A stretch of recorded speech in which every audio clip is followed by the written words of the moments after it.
Hello friends, ಇವತ್ತಿನ ವಿಡಿಯೋದಲ್ಲಿ ನಾನು ಫಿಶ್ ಮೀನಿನ ಗ್ರೀನ್ ಕರಿ ಯಾವ ರೀತಿ ಮಾಡೋದಂತ ನೋಡೋಣ ಫ್ರೆಂಡ್ಸ್. ಇಲ್ಲಿ ಒಂದು ಅರ್ಧ ಕೆಜಿಯಷ್ಟು ಬಾಂಗ್ಡಾ ಫಿಶನ್ನು ತಗೊಂಡು ಅದಕ್ಕೆ ಒಂದು ಸ್ವಲ್ಪ ಉಪ್ಪು ಅರಿಶಿನ ಹಾಕಿ ಒಂದು ಅರ್ಧ ತಾಸು ಇದನ್ನು ಮಿಕ್ಸ್ ಮಾಡಿ ಅದರ ಜೊತೆ ಇಡ್ತಿದ್ದೇನೆ. ಫ್ರೆಂಡ್ಸ್, ನಮ್ಮ ಕಿಚನ್ ಚಾನಲನ್ನು ಯಾರಾದರೂ ಹೊಸಬರು ನೋಡಿದರೆ ಈ ಚಾನಲನ್ನು ಸಬ್ಸ್ಕ್ರೈಬ್ ಮಾಡ್ಕೊಳ್ಳಿ. ಬೆಲ್ ಐಕಾನ್ ಆಲ್ ಸೆಟ್ ಮಾಡಿದರೆ ನಾನು ಮಾಡೋ ವಿಡಿಯೋ ನಿಮಗೆ ನೋಟಿಫಿಕೇಷನಲ್ಲಿ ಬಂದುಬಿಡುತ್ತೆ ಫ್ರೆಂಡ್ಸ್. ಈ ರೀತಿ ಇದನ್ನು ಮಿಕ್ಸ್ ಮಾಡಿದ ಮೇಲೆ ಇದಕ್ಕೆ ಬೇಕಾಗಿರೋ ಒಂದು ಮಸಾಲವನ್ನು ನಾವು ರೆಡಿ ಮಾಡ್ಕೋಬೇಕು. ಇಲ್ಲಿ ಬಾಂಗ್ಡಾ ಫಿಶ್ ಬದಲು ಬೇರೆ ಫಿಶನ್ನು ಬೇಕಂದ್ರೆ ನೀವು ಸೇರಿಸ್ಕೋಬೋದು ಫ್ರೆಂಡ್ಸ್. ಈಗ ಇದಕ್ಕೆ ಒಂದು ಅರ್ಧ ಚಮಚದಷ್ಟು ಜೀರಿಗೆಯನ್ನು ಹಾಕ್ಕೊಂಡಿದ್ದೇನೆ. ಜೊತೆಗೆ ಒಂದು ಅರ್ಧ ಚಮಚ ಕಾಳುಮೆಣಸು, 1 ಚಮಚದಷ್ಟು ಅವಿಚ ಮತ್ತು ಒಂದು ಸಣ್ಣ ಪೀಸು ಹುಣಸೆಹಣ್ಣು ಕೂಡ ಇಲ್ಲಿ ಹಾಕ್ಕೊಂಡಿದ್ದೇನೆ. ಖಾರಕ್ಕಿಷ್ಟು ನೋಡಿಕೊಂಡು ನೀವು ಹಸಿಮೆಣ್ಸಿನ್ಕಾಯಿನ ಹಾಕೋರಿ. ನಾನೊಂದು 6ರಿಂದ 8 ಹಸಿಮೆಣ್ಸಿನ್ಕಾಯಿ ಹಾಕ್ಕೊಂಡಿದ್ದೇನೆ. ಯಾಕಂದರೆ ಭಾಳ ಖಾರ ಇರೋದರಿಂದ ಒಂದು 8 ಹಸಿಮೆಣ್ಸಿನ್ಕಾಯನ್ನು ಹಾಕ್ಕೊಂಡಿದ್ದೇನೆ. ಒಂದು ಸಣ್ಣ ಪೀಸು ಶುಂಠಿಯನ್ನು ಕೂಡ ಇಲ್ಲಿ ಹಾಕ್ಕೊತಿದ್ದೇನೆ. ಒಂದು ಮುಷ್ಟಿಯಷ್ಟು ಪುದೀನ ಮತ್ತೊಂದು ಸ್ವಲ್ಪ ಗ್ರೇವಿ ಕ್ವಾಂಟಿಟಿ ಜಾಸ್ತಿ ಆಗಲಿ ಅಂತ 1 ಕಟ್ಟು ಪೂರ ಕೊತ್ತಂಬರಿ ಸೊಪ್ಪನ್ನು ಇಲ್ಲಿ ಹಾಕ್ಕೊತಿದ್ದೇನೆ. ಈಗ ಇದಕ್ಕೆ ಒಂದು ಸ್ವಲ್ಪ ಚಿಟಿಕೆ ಉಪ್ಪು ಹಾಕಿ ಇದನ್ನು ನೈಸಾಗಿ ನೀರಾಗಿ ರುಬ್ಕೋಬೇಕು.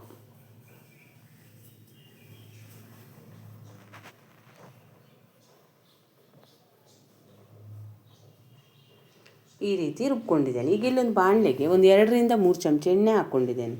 ನೀವು ಕೊಬ್ಬರಿ ಎಣ್ಣೆ ಇದ್ದರೆ ಕೊಬ್ಬರಿ ಎಣ್ಣೆನ ಹಾಕ್ಕೋಬೋದು, ಇಲ್ಲಾಂದ್ರೆ ಅಡಿಗೆ ಎಣ್ಣೆ ಅಂತ ಯಾವುದನ್ನು ಯೂಸ್ ಮಾಡ್ತೀರೋ ಅದನ್ನೇ ಹಾಕ್ಕೋಬೋದು. ಎಣ್ಣೆ ಚೆನ್ನಾಗಿ ಬಿಸಿ ಆದಮೇಲೆ ಅದಕ್ಕೊಂದು 2 ಈರುಳ್ಳಿಯನ್ನು ಸಣ್ಣಗೆ ಹೆಚ್ಚಿ ಹಾಕ್ಕೊತಿದ್ದೇನೆ.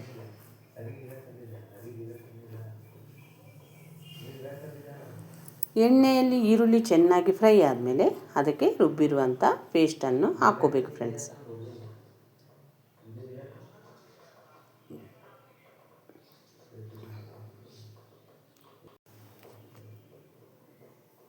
ಈ ರುಬ್ಬಿರುವ ಪೇಸ್ಟನ್ನು ಹಾಕ್ಕೊಂಡ್ಮೇಲೆ ಒಂದು 5 ನಿಮಿಷ ಎಣ್ಣೆಯಲ್ಲಿ ಚೆನ್ನಾಗಿ ಫ್ರೈ ಮಾಡ್ಕೋಬೇಕು ಫ್ರೆಂಡ್ಸ್.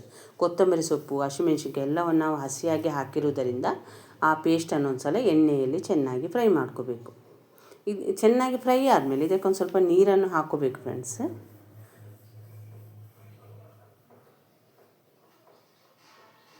ಈಗ ಇದಕ್ಕೆ ನಾನು 1 ಕಪ್ಪಷ್ಟು ತೆಂಗಿನಕಾಯಿ ಹಾಲನ್ನು ಹಾಕ್ಕೊತಿದ್ದೇನೆ. ತೆಂಗಿನಕಾಯನ್ನು ರುಬ್ಬಿ ಅದರಿಂದ ಹಾಲನ್ನು ತೆಗೆದುಕೊಂಡಿದ್ದೇನೆ ಫ್ರೆಂಡ್ಸ್. ಈಗ ನಿಮಗೆ ಕ್ವಾಂಟಿಟಿ ನೋಡಿಕೊಂಡು ಗ್ರೇವಿ ಎಷ್ಟು ಗಟ್ಟಿ ಬೇಕು ನೋಡಿಕೊಂಡು ನೀವು ನೀರನ್ನು ಸೇರಿಸ್ಕೋಬೋದು. ಭಾಳ ನೀರು ಹಾಕಿದನ್ನು ನೀರು ಮಾಡ್ಕೋಬಾರ್ದು ಫ್ರೆಂಡ್ಸ್. ಈ ಫಿಶ್ ಗ್ರೀನ್ ಕರಿ ಯಾವಾಗಲೂ ಒಂದು ಸ್ವಲ್ಪ ಗಟ್ಟಿಯಾಗಿರಬೇಕು, ಅದಕ್ಕೋಸ್ಕರ ಜಾಸ್ತಿ ನೀರನ್ನು ಸೇರಿಸ್ಕೋಬೇಡಿ.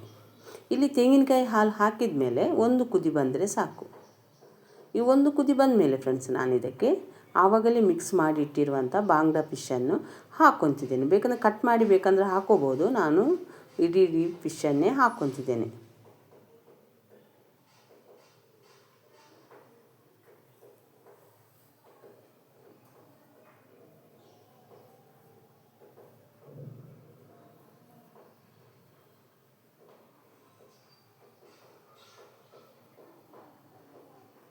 ಈ ಫಿಶನ್ನು ಹಾಕ್ಕೊಂಡು ಕೂಡಲೇ ಇದಕ್ಕೆ ಸೌಟ್ ಹಾಕಿ ತಿರುಗಿಸ್ಕೋಬಾರ್ದು ಫ್ರೆಂಡ್ಸ್.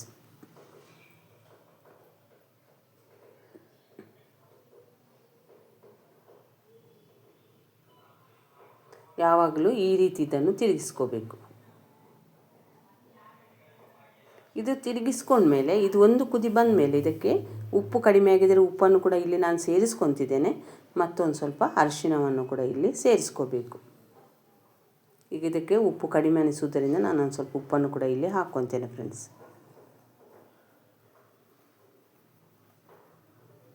ಈಗ ಇದನ್ನು ಗ್ಯಾಸನ್ನು ಸಣ್ಣ ಉರಿಯಲ್ಲಿಟ್ಟು ಒಂದು 2ರಿಂದ 3 ನಿಮಿಷ ಇದನ್ನು ಕುದಿಸ್ಕೊಳ್ಳೋಣ.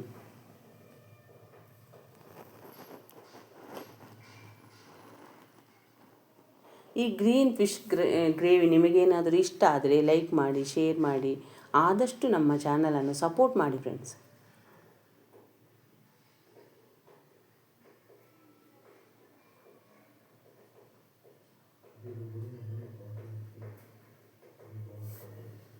ನಮಗೆ ಬೇಕಾದಂಥ ಫಿಶ್ ಗ್ರೀನ್ ಗ್ರೇವಿ ರೆಡಿಯಾಗಿದೆ ಫ್ರೆಂಡ್ಸ್. ಈ ವಿಡಿಯೋವನ್ನು ನೀವು ನೋಡಿದ್ದಕ್ಕೆ ನಿಮಗೆ ತುಂಬ ಧನ್ಯವಾದಗಳು ಫ್ರೆಂಡ್ಸ್.